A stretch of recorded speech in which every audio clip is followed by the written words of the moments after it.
Bonjour, bienvenue sur la chaîne TopMath. Dans cette vidéo, nous allons étudier une équation diophantienne qui est très simple à écrire, mais on va voir que sa résolution est loin d'être facile. Une équation diophantienne est une équation qui ne fait intervenir que des nombres entiers, aussi bien dans la formulation de l'équation que pour les solutions recherchées. Dans cette vidéo, on s'intéresse à l'équation x au carré plus 2 égale à y au cube. Il y a déjà une solution facile à trouver, car 5 au carré plus 2 est égal à 27, c'est-à-dire égal à 3 au cube. Donc le couple 5-3 est une solution de l'équation. X étant élevé au carré, manifestement le couple -5-3 est aussi une solution. Le problème maintenant est d'essayer de trouver toutes les solutions. J'ai bien essayé d'en voir d'autres comme ça, mais sans succès. Zut alors, il va falloir réfléchir. On va faire quelques remarques pour essayer de réduire les possibilités. Supposons que les entiers x et y vérifient la relation x au carré plus 2 égale à y au cube. Manifestement, -x et y vérifient aussi l'équation. Si besoin, on peut se contenter de ne chercher que des valeurs positives pour x. Et d'ailleurs, y aussi est nécessairement positif. On peut aussi remarquer que x et y ont la même parité, car élever un entier à une puissance entière ou lui ajouter 2 ne change pas sa parité. Regardons ce qui se passe si x et y sont pairs. On peut écrire x égale à 2 fois x' et y égale à 2 fois y', x' et y' étant encore des entiers.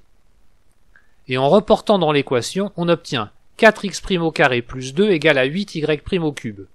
Et en simplifiant par 2, 2 fois x' au carré plus 1 est égal à 4y' au cube. Mais le nombre dans le membre de gauche est un entier impair, alors que celui du membre de droite est pair. Ce n'est donc pas possible. Ceci prouve que x et y ne peuvent pas être pairs. Ils sont donc impairs. Par contre, j'essaye un raisonnement du même genre en traduisant que x et y sont impairs, mais ça ne m'a rien donné. Et la remarque que y vaut au moins 3 et est manifestement inférieur à x ne m'a rien apporté de plus. En essayant de réduire les cas possibles, ça ne m'a rien donné. Eh bien, aussi étrange que ça paraisse, on va faire le contraire, et on va étendre les nombres utilisés. L'idée repose sur le fait que x au carré plus 2 est égal à x plus i fois racine carrée de 2, facteur de x moins i fois racine carrée de 2, i désigne un nombre complexe particulier qui vérifie i au carré égale à -1. Au lieu de ne travailler qu'avec des nombres entiers, on va considérer l'ensemble que je note grand A, formé des nombres u plus i fois racine carrée de 2 fois v, où u et v parcourent l'ensemble des entiers relatifs. Cet ensemble grand A est noté habituellement z de i racine carrée de 2, mais je vais me contenter de grand A dans la suite. Nous allons visualiser les éléments de A comme les points d'un plan. On commence par tracer les axes. Je marque le nombre réel 1 ainsi que le nombre complexe i. Oui, je considère 1 et i comme des points du plan. Et on trace alors toutes les droites parallèles à l'axe des ordonnées, dont les points ont une abscisse entière, ainsi que toutes les droites parallèles à l'axe des abscisses, dont les points ont une ordonnée égale à un multiple entier de racine carrée de 2. On obtient ainsi une grille, et les éléments de l'ensemble z de i fois racine carrée de 2, que j'ai noté grand A, sont exactement tous les points d'intersection des droites que nous venons de tracer. Nous allons voir tout à l'heure que l'ensemble grand A possède des propriétés analogues à celles de l'ensemble des entiers relatifs. Mais comme c'est un peu compliqué, on admet pour l'instant que l'on peut faire des additions et des multiplications avec les éléments de grand A, qu'il existe des nombres premiers dans grand A, ce ne sont pas forcément les mêmes que dans Z, mais ce n'est pas grave, ça marche pareil. Par exemple, i fois racine carrée de 2 est un nombre premier de grand A, mais 2 n'est pas un nombre premier dans grand A, car 2 est égal au produit i fois racine carrée de 2 par moins i fois racine carrée de 2. Surtout, on peut factoriser tous les éléments de A avec des nombres premiers dans grand A. L'important étant que l'on peut s'arranger pour que la factorisation soit unique. Et on pourra donc aussi utiliser la notion de PGCD. Voyons d'ailleurs un exemple de deux nombres premiers entre eux.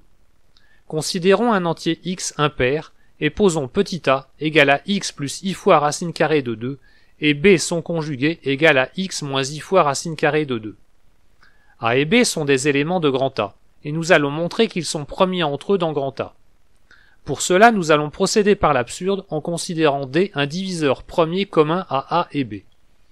D divise donc aussi la différence de A et B, qui est égale à 2i fois racine carrée de 2, qui est aussi égale à moins i fois racine carrée de 2 au cube. I racine carrée de 2 est donc le seul diviseur premier de A moins B. Donc D est égal à I racine carrée de 2. Posons alors E, l'élément de grand A, que l'on peut mettre sous la forme U plus I racine carrée de 2 fois V, vérifiant E fois D égale à petit a, avec U et V des entiers relatifs. La relation A égale à E fois D donne A égale à moins 2V plus I racine carrée de 2 fois U. X est égal à moins 2V serait pair. On aboutit donc à une contradiction puisque l'on a supposé X impair. On a ainsi prouvé que A et B sont premiers entre eux. Nous allons nous en servir pour factoriser X au carré plus 2. On suppose encore que X est un entier impair. X au carré plus 2 se factorise sous la forme A fois B, avec A et B les deux nombres que nous venons d'étudier.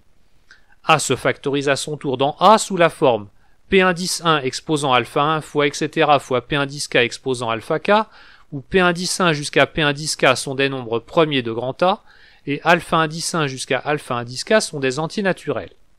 B étant le conjugué de A, B s'écrit comme le produit conjugué de P indice 1 exposant alpha 1 fois etc. fois conjugué de P indice K exposant alpha K. Et on peut vérifier assez facilement que les conjugués de P indice 1 jusqu'au conjugué de P indice K sont aussi des nombres premiers de grand A. De plus, aucun des facteurs premiers de A n'est égal à un facteur premier de B, car on a vu que A et B sont premiers entre eux. Nous allons enfin pouvoir résoudre l'équation proposée. Supposons donc que x et y soient des entiers vérifiant la relation x au carré plus 2 égale à y au cube.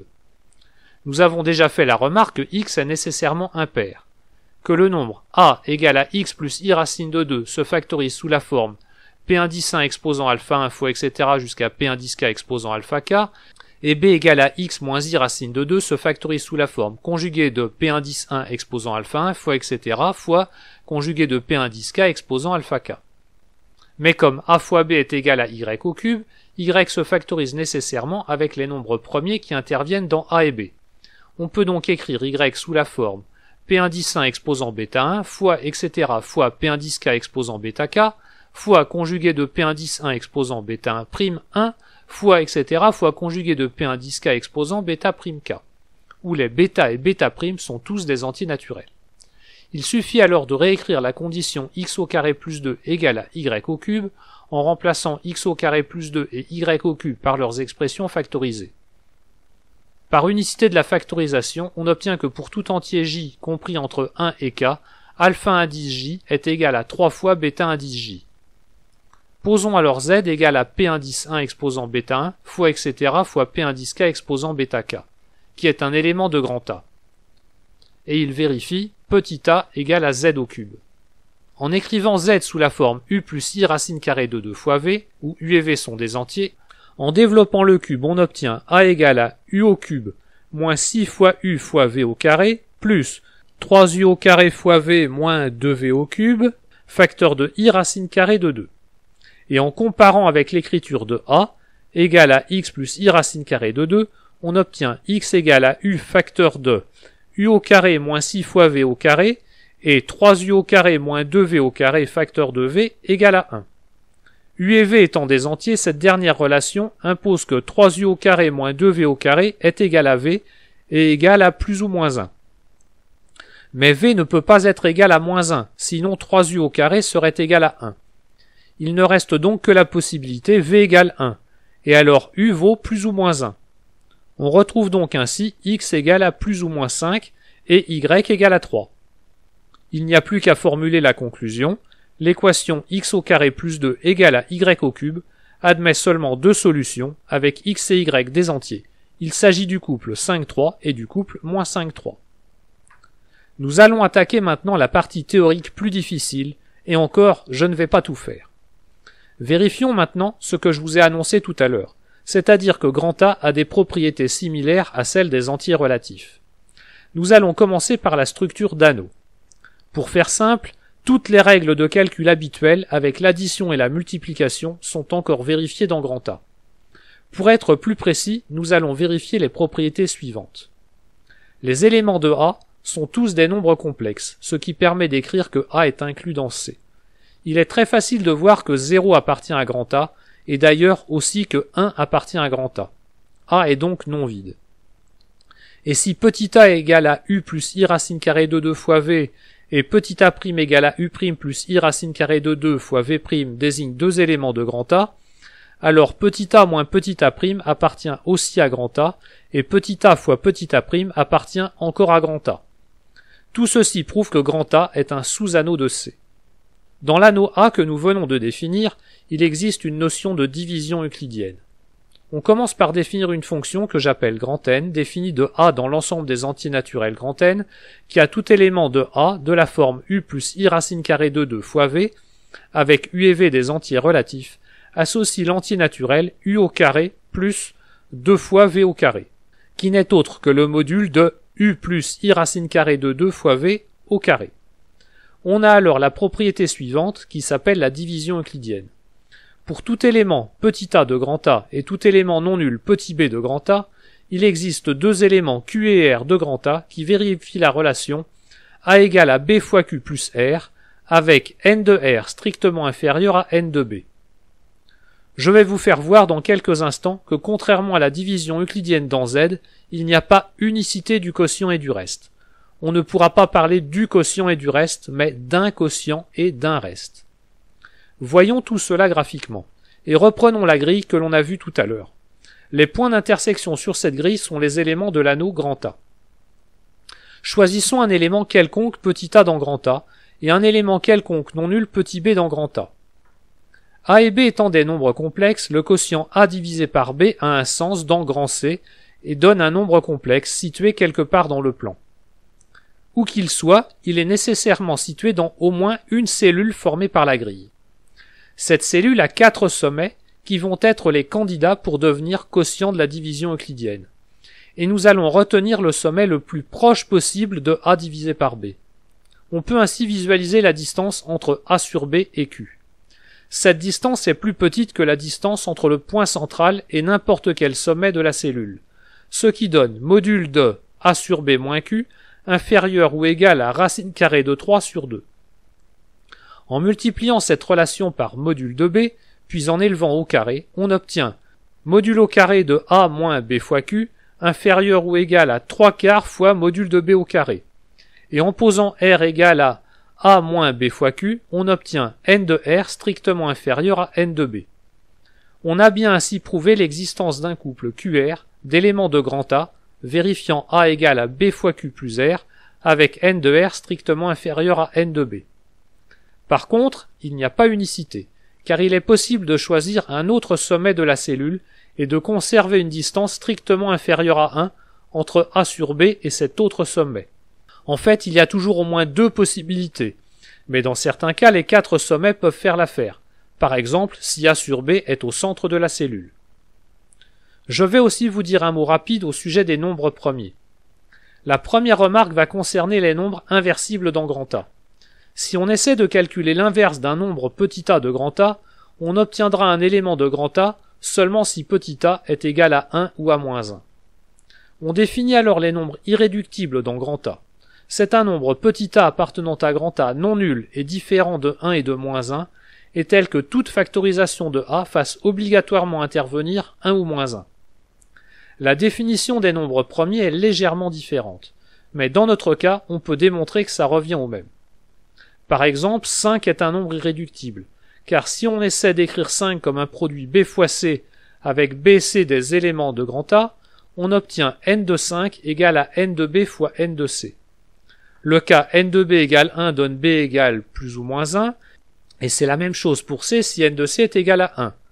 Enfin, dans le cas n de b égale 5, il faudrait pouvoir écrire 5 sous la forme u au carré plus 2 fois v au carré, avec u et v des entiers, mais ce n'est pas possible. Il n'y a donc que 2 façons de factoriser 5 avec les éléments de A. 5 est égal à 5 fois 1, et 5 est égal à moins 5 fois moins 1. Par contre, 3 n'est pas un nombre premier dans grand A, car on peut écrire 3 égale à 1 plus i racine carrée de 2, facteur de 1 moins i racine carrée de 2. Qui est bien un produit de 2 éléments de A, mais aucun n'est égal à 1 ou à moins 1. Je considère maintenant l'ensemble noté P indice A, l'ensemble des nombres premiers de grand A, qui ont soit leur partie réelle strictement positive, ou alors une partie réelle nulle, mais leur partie imaginaire strictement positive.